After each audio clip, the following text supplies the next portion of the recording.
saltanatın berqərarı. Olsun cihanda görün düşmənin fəna, hər kimsə ad olsa sənə dünyada qalılar. Səni bu məclisə ehsan etmişəm Sərkal, sənin önündə açılmağa özgə parım var. Eşitmişəm ki Hüseyin eyliyib əlaqə səfər, yanında qalsın Əbbas Əməli Əkbər. Min dilavər al yanında cümlə əsrəvar, seyr elər gəzinə səhraları ləyl-ü nəhar. Hər məkan işlər Hüseynidli düşmən şikar, Kufiyə çəkdir qatarı, qoyma gitsin bir şənar. Çok çətindir əmin mənim üçün bu mətləm. İmam-ı abi olum, mən necə qoyum bitər.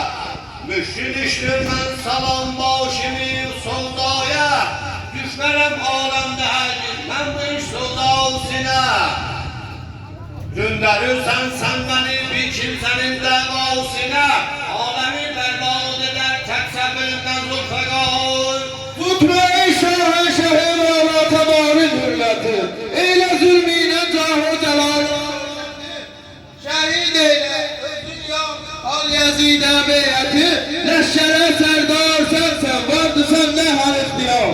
Mən kiməm Zəhra qızı Zeynəb Qətarin saxlayan, Mustafa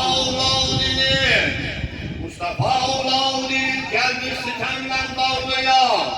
Yok o haddim, Hüccetullah oğluna yol bağlayan.